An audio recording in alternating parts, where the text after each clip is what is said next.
지금 여러분이 보고 계시는 이 가방, 이 안에는 무엇이 들어있을까요?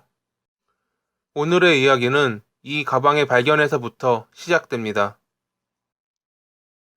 2010년 8월 23일, 며칠 전부터 동료가 연락이 되지 않는다는 실종 신고를 받고 실종자의 아파트로 출동한 경찰은 욕실에서 가방을 하나 발견합니다.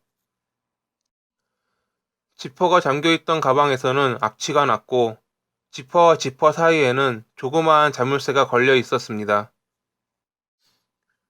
가방을 만져본 경찰은 안에 사람의 형태가 들어있음을 알게 됩니다. 억지로 연 가방 안에는 실종자인 게러스 윌리엄스가 사망한 상태로 누워 있었습니다. 영국의 앵글시 출신인 게러스는 벵거 대학에서 수학을 공부했고 뛰어난 성적으로 졸업하여 2001년에 GCHQ에 취업한 수재였습니다.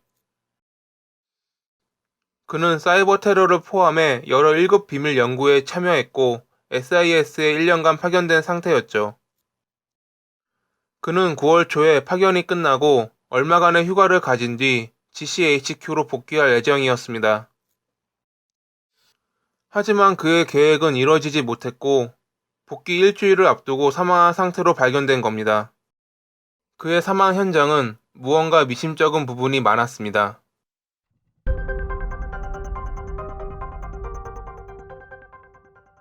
경찰이 처음에 게러스의 집에 들어갈 때도 정문은 잠겨 있었고 별다른 외부 침입의 흔적을 발견하지 못했습니다. 집안 내부는 깨끗했고 가방이 발견된 욕실 역시 누군가 존재했던 흔적은 없었습니다. 게러스가 존재했던 흔적까지 말이죠. 욕실과 가방에서는 DNA나 지문이 발견되지 않았고 가방 내부에서 게러스가 빠져나오려고 한 흔적 역시 없었습니다. 만약 게러스 본인이 가방에 스스로 들어가 지퍼를 닫고 자물쇠를 잠궜을 확률은 몇 프로나 될까요? 아니, 애초에 가능은 할까요? 심지어 자물쇠의 열쇠는 가방 내부에 있던 게러스의 몸 밑에서 발견됩니다. 직접 들어갔으면 그의 지문이 지퍼나 가방, 자물쇠에 남아 있어야 합니다. 하지만 아무것도 남아있지 않았죠. 결국 수사관들은 게러스가 살해당했다 생각하고 살인사건으로 방향을 잡았습니다.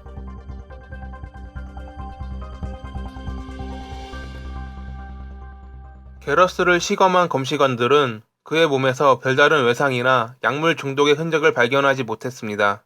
사망 원인까지 불분명했죠. 한여름인 8월에 게러스의 집은 난방을 켜둔 상태였고 심지어 그가 실종된 지 일주일 만에 신고가 들어왔기에 시신의 부패는 심각했습니다. 게러스는 최근 NSA와 FBI에게 협력해 비밀리에 진행하는 프로젝트가 있었습니다. 그의 의문스러운 죽음에 영미합동 수사팀까지 구성됩니다. 우선 가장 의심스러운 것은 일주일 만에 그의 실종 신고가 접수된 겁니다. SIS에 파견 나가 있던 그는 발견되기 일주일 전인 8월 16일 런던에 있는 SIS 본사 회의에 참석하기로 되어 있었습니다. 회의는 시작됐으나 게러스는 나타나지 않았고 그 뒤로 일주일 내내 출근하지 않았습니다. 웃긴 것은 SIS 측에선 그 일주일 동안 아무도 신고를 하지 않았다는 겁니다. 국가안보 1급 기밀 업무에 종사하는 이가 일주일 동안 나타나지도 않는데 조사는커녕 신고조차 안 했다? 있을 수 없는 일입니다. 8월 20일이 되어 게러스의 부모님이 아들과 연락이 두절됐다며 GCHQ와 SIS에 연락했으나 SIS는 연락을 해보겠다고 말한 뒤 아무런 조치도 취하지 않았습니다. 8월 23일에 GCHQ는 아직까지 SIS 측에서 아무런 조치도 하지 않았다는 것을 알고 현지 경찰에 연락했고 그날 오후에 게러스의 집으로 출동한 경찰에 의해 그의 사망이 확인된 겁니다. 전문가들은 국가 보안 업무를 담당하는 이가 1시간만 말없이 자리를 비워도 비상소집 및 수색이 이루어진다며 말이 안 되는 일이 벌어졌다고 말했습니다.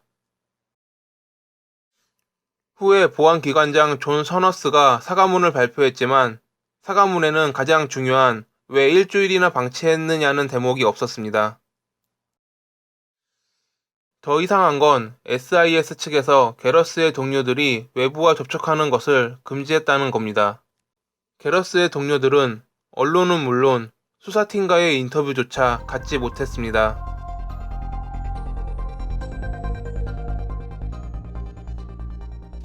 타 정보기관에서 근무하던 이가 런던에서 의문스러운 죽음을 맞이한 것이 처음 있는 일은 아닙니다. 1978년에 불가리아 반체제 인사인 게오르기 마르코프는 독이 묻어있는 우산에 독살당했고, 2006년에는 영국으로 망명한 전 러시아 연방보안부 요원인 알렉산드르 리트비넨코가 폴로늄이 든 홍차를 마시고 사망한 사건도 있었습니다. 익명의 제보 중 게러스가 SIS의 메인 컴퓨터를 무단으로 검색했고 무언가 비밀을 알아내 이를 꺼림칙하게 여긴 제3자에게 당했다는 이야기가 흘러나왔으나 증거가 뒷받침되지 않았습니다.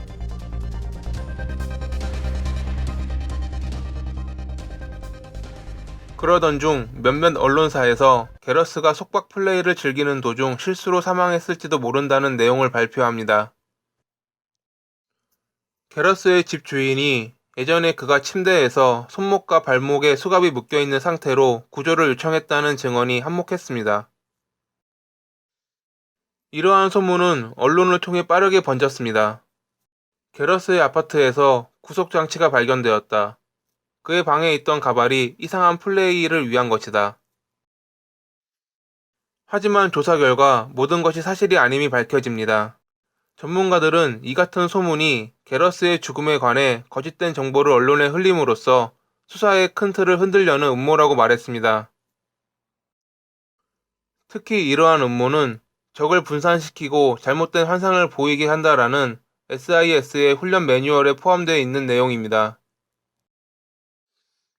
또 다른 전문가는 실제 죽음의 목적과 방법을 흐리게 하며 희생자의 명예를 훼손하고 후속적인 조사를 무디게 하는 짓이라고 언론을 비난했습니다.